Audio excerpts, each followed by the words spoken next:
Assalamualaikum warahmatullahi wabarakatuh. Perkenalkan, nama saya Diana Sari. Di sini saya perwakilan dari kelompok 4 dengan judul analisis perancangan pekerjaan. Di sini saya sebagai moderator dan rekan-rekan saya sebagai pemateri, yaitu ada Kang Iwan, ada Asaipul, ada Teh Wita, dan ada Teh Hana. Mudah-mudahan apa yang kami sampaikan mudah dipahami. Yang pertama ada analisis pekerjaan. Analisis pekerjaan adalah cara sistematis untuk mengumpulkan dan menganalisis info tentang pekerjaan dan kebutuhan tenaga kerja serta konteks di mana pekerjaan dilaksanakan. Yang pertama adalah kinerja, perencanaan, dan umpan balik. Untuk mengetahui mengapa karyawan kurang dalam melakukan pekerjaan perusahaan. Yang kedua adalah perencanaan pengembangan manajemen, yaitu untuk menjamin tersedianya tenaga kerja. Dan yang ketiga ada pendidikan pengembangan, proses untuk menjadi maju untuk kehidupan di waktu yang akan datang. Yang keempat adalah desain organisasi, yaitu langkah awal perusahaan memulai kegiatan perusahaan. Yang kelima adalah evaluasi pekerjaan, yaitu perbandingan pekerjaan yang diklasifikasikan untuk menilai kompensasi masing-masing. Yang keenam adalah seleksi karyawan, adalah usaha pertama dilakukan perusahaan untuk mengetahui kemampuan karyawan yang kompeten untuk mengerjakan semua tugas perusahaan. Dan yang ketujuh, kebutuhan peramalan, bagian awal dari proses pengambilan keputusan. Dan yang terakhir adalah perencanaan karir, kemungkinan karyawan meniti proses kenaikan pangkat sesuai kemampuannya masing-masing. Ada spesifikasi pekerjaan, merupakan suatu penjelasan tertulis mengenai pengetahuan, keterampilan, kemampuan, ciri, dan karakteristik lain yang penting bagi efektivitas kinerja dari suatu pekerjaan. Terus ada tugas. Tugas adalah koordinasi dan kumpulan rangkaian elemen-elemen pekerjaan yang digunakan untuk menghasilkan suatu keluaran, misalnya suatu unit produksi atau pelayanan kepada pelanggan. Membuat keputusannya sendiri-sendiri, karena setiap pekerjaan ini harus ada rangkaian-rangkaian tugas atau perintah atau persetujuan yang harus dipersetujui oleh seorang atasan. Seorang bawahan tidak akan bisa melakukan membuat keputusan sendiri tanpa adanya persetujuan dari atasannya. Maka untuk sebelum kita menentukan berapa jumlah produksi yang akan diproduksi untuk suatu pekerjaan, untuk suatu bidang usaha, seorang karyawan tidak bisa membuat keputusannya sendiri, melainkan harus adanya persetujuan dari atasan. Maka jika adanya persetujuan dari atasan ini, seorang karyawan bisa melakukan atau membuat produksinya sesuai dengan apa yang sudah disetujui oleh atasannya sendiri. Itu demikian presentasi dari saya dari kelompok 4 tentang tentang teknis analisa pekerjaan, langkah-langkah dalam analisa pekerjaan, dan tujuan analisa pekerjaan sendiri. Sekian, wassalamualaikum warahmatullahi wabarakatuh. Assalamualaikum warahmatullahi wabarakatuh. Perkenalkan, nama saya Wita Apriyani. Saya dari Prodi Manajemen. Di sini saya akan menjelaskan tentang rancangan pekerjaan. Apa itu rancangan pekerjaan? Rancangan pekerjaan merupakan pengembangan dari analisis pekerjaan terkait dengan upaya untuk memperbaiki efisiensi, efektivitas, dan produktivitas perusahaan dan kinerja para karyawan. Dalam merancang suatu pekerjaan, hendaknya memperhatikan hubungan antara teknologi dengan manusia. Selain itu, juga harus dapat memfasilitasi pencapaian tujuan sebuah perusahaan, serta mengetahui kapasitas dan kebutuhan karyawan yang melaksanakan pekerjaan tersebut. Rancangan pekerjaan juga bisa disebut dengan proses penentuan tugas-tugas yang akan dilaksanakan. Tugas apa yang akan dilaksanakan oleh para karyawan dalam perusahaan tersebut. Dan metode-metode apa yang akan digunakan untuk melaksanakan tugas ini dan bagaimana pekerjaan tersebut berkaitan dengan pekerjaan lainnya di dalam sebuah perusahaan. Rancangan pekerjaan menentukan bagaimana hubungan kerja manajer dengan karyawan-karyawannya dan hubungan di antara karyawan-karyawan itu sendiri. Nah, ada 3 hal penting yang perlu diperhatikan dalam merancang pekerjaan. Yang pertama, rancangannya harus mencerminkan pemenuhan tuntunan lingkungan. Jadi di dalam perusahaan itu harus membuat rancangan yang bisa kita gunakan atau bisa kita laksanakan sesuai dengan tuntunan lingkungan yang ada di perusahaan tersebut. Kedua, mencapai hasil dan kepuasan pekerjaan yang maksimal. Rancangan pekerjaan itu harus bisa mencapai hasil atau apa yang akan kita capai dalam menentukan rancangan pekerjaan tersebut. Yang ketiga, ada para pelaksana harus mampu berperan sebagai umpan balik. Nah, dalam rancangan pekerjaan juga ada 3 faktor yang mempengaruhi dalam rancangan pekerjaan. Yang pertama ada faktor organisasi, mendorong karyawan agar mampu termotivasi untuk mencapai hasil maksimal yang meliputi pendekatan mekanik berupaya mengidentifikasi setiap tugas dalam suatu pekerjaan guna meminimumkan waktu dan tenaga. Selanjutnya ada aliran kerja dipengaruhi oleh sifat komoditi yang dihasilkan oleh suatu organisasi atau perusahaan guna menentukan urutan dan keseimbangan pekerjaan. Yang ketiga, ada praktek-praktek kerja, yaitu pelaksanaan pekerjaan yang ditetapkan. Ini biasanya berdasarkan kebiasaan yang berlaku dalam suatu perusahaan tersebut, perjanjian atau kontrak serikat kerja karyawan. Selanjutnya, ada faktor lingkungan. Faktor lingkungan yang mempengaruhi desain pekerjaan adalah tersedianya tenaga kerja yang potensial, yang mempunyai kemampuan dan kualifikasi yang sesuai dengan kebutuhan perusahaan dan pengharapan-pengharapan sosial, yaitu dengan tersedianya lapangan kerja serta memperoleh kompensasi dan jaminan hidup yang layak. Yang terakhir ada faktor keperilakuan atau faktor tingkah laku. Setiap individu memiliki perbedaan sifat, sikap, karakter, pandangan, persepsi, sosial budaya, norma yang berbeda untuk setiap individunya dalam organisasi yang sama. Peran individu dalam organisasi sama pentingnya dengan pekerjaan sehingga sumber daya manusia menjadi fokus perhatian para manajer.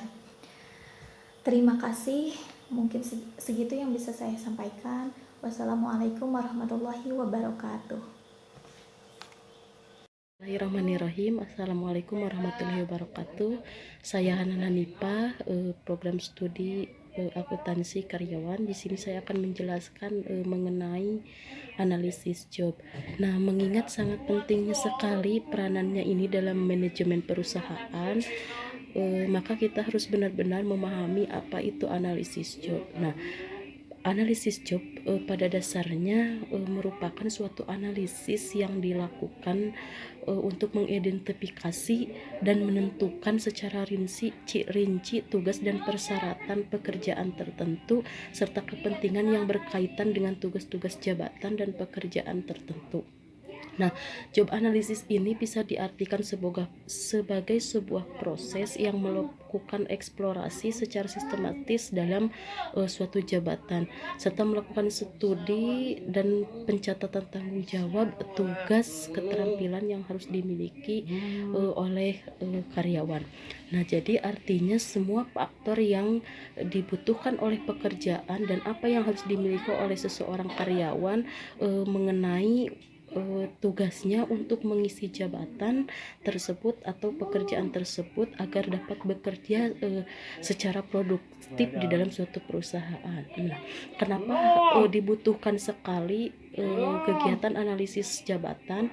Karena analisis jabatan ini mempunyai atau memiliki banyak tujuan, diantaranya yaitu satu, untuk memudahkan dalam proses rekrutmen atau seleksi karyawan. Nah, analisis jabatan ini sangat membantu sekali manajemen untuk menentukan jenis orang yang dibutuhkan untuk mengisi jabatan atau melakukan pekerjaan tertentu. Nah, biasanya analisis jabatan ini menunjukkan misalkan kualifikasi pendidikan, kemudian pengalaman kerjanya, kemudian dilihat dari keterampilan kerjanya, kemudian dilihat dari keahlian apa yang bisa menjadi daya jual mereka untuk mengisi jabatan tertentu. Nah, yang kedua, tujuan dari analisis jabatan itu yaitu menilai kinerja karyawan. Nah, dengan job analisis ini para manajemen bisa memeriksa apakah sasaran dan tujuan pekerjaan yang dibebankan kepada karyawan itu sudah tercapai dengan maksimal atau belum. Yang ketiga yaitu pelatihan dan pengembangan karyawan. Nah, job analisis ini juga bisa digunakan untuk menilai kebutuhan pelatihan dan pengembangan karyawannya.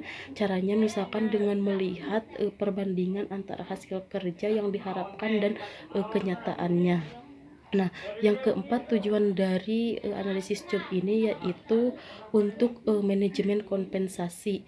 Dalam artinya, peranan analisis job juga sangat penting dalam menentukan misalkan gaji karyawan, upah karyawan, tunjangannya, kemudian insentifnya. Tentu paket gaji seorang karyawan pada dasarnya tergantung pada keadaan jabatan dan tugas dan tanggung jawabnya yang telah dibebankan pekerjaan kepadanya. Nah, kemudian di samping tujuan analisis job, analisis pekerjaan juga mempunyai fungsi-fungsi, diantaranya tadi pengadaan tenaga kerja. Nah, tidak jauh berbeda dengan proses rekrutmen ataupun seleksi. Fungsi analisis jabatan ini salah satunya adalah untuk melakukan pengadaan tenaga kerja.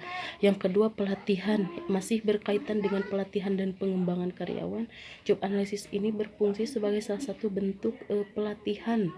Hal yang membedakannya adalah isi dari uraian tugas serta pekerjaan yang bisa dipergunakan sebagai dasar untuk mengambil keputusan. Dan yang keempat yaitu evaluasi pekerjaan. Nah, analisis jabatan ini bisa berfungsi sebagai alat yang digunakan oleh manajer perusahaan dalam mengevaluasi kinerja para karyawannya, karena di dalamnya berisi persyaratan serta uraian jabatan sehingga bisa dinilai sebagai langkah dan proses-proses dalam tahapan analisis jabatan. Diantaranya yang pertama yaitu mengkaji informasi internal perusahaan. Itu artinya pengkajian informasi yang ada di dalam perusahaan ini harus dikaji benar-benar sehingga menghasilkan data yang akurat. Artinya bila informasi internal mengenai jabatan tidak benar, maka proses analisa belum bisa dianjurkan pada tahap selanjutnya. Yang kemudian yaitu yang kedua, penentuan penggunaan informasi. Nah, jadi perusahaan harus sudah memiliki tujuan yang jelas untuk informasi apa yang dibutuhkan dalam analisis pekerjaan. Jangan sampai nantinya ada kekeliruan. Yang kemudian yang ketiga, memilih jabatan. Nah, jabatan apa yang menjadi prioritas utama perusahaan, yang kemudian yang benar-benar dibutuhkan, yang sudah benar-benar jelas dibutuhkan untuk memenuhi jabatan yang ada di perusahaan tersebut. Yang kemudian yang keempat yaitu pengumpulan data. Nah, bila ketiga proses tadi sudah bisa dilakukan, hal selanjutnya itu mengumpulkan data dengan teknik analisis jabatan yang sudah dilakukan. Tentunya perusahaan akan mendapatkan data. Nah, kumpulan data-data tersebut jangan sampai tercampur dengan data-data perusahaan lain. Yang kemudian yang kelima yaitu uraian jabatan. Nah, ini akan membantu sekali menjelaskan gambaran seperti apa jabatan yang dibutuhkan oleh perusahaan dan kemudian jabatan apa yang bisa diinformasi oleh para pekerja atau karyawan yang akan melamar. Yang kemudian yang keenam yaitu spesifikasi jabatan. Nah, perusahaan juga harus menyiapkan seperti apa sih pekerjaan yang benar-benar spesifikasi untuk mengisi kekosongannya. Ini membantu sekali mempermudah dalam proses analisanya. Kemudian yang keenam yaitu memanfaatkan informasi. Nah, bila sudah mendapatkan informasi yang sesuai dengan langkah-langkah yang tadi yang 1 sampai 6, maka selanjutnya perlu yang kita atau perusahaan lakukan yaitu memanfaatkan informasi tersebut guna sebagai terutama untuk melakukan karir atau perencanaan karir, perencanaan SDM, proses rekrutmen dan juga seleksi karyawan dalam perusahaan tersebut. Nah, selain itu juga bisa digunakan untuk menetapkan pelatihan dan juga pengembangan para karyawan, kemudian melakukan penilaian kinerja pada karyawan, juga tadi menetapkan kompensasi, juga mematuhi apa yang telah ditetapkan oleh hukum, sehingga proses analisis ini benar-benar menghasilkan nantinya tujuan perusahaan dengan maksimal akan seperti apa, bagaimana sumber daya manusia yang dibutuhkan itu akan benar-benar tercapai dengan maksimal. Nah, jadi kita perlu sekali para manajer perusahaan untuk menganalisis jabatan yang diperlukan dalam perusahaan dengan langkah-langkah tadi yang sudah dijelaskan. Insya Allah itu menjadikan efektif dalam penganalisisan pekerjaan ini. Jadi hasil yang dihasilkan pun akan sangat maksimal dampaknya terhadap perusahaan. Mungkin itu saja yang bisa saya sampaikan. Mohon maaf segala kekurangannya. Wassalamualaikum warahmatullahi wabarakatuh.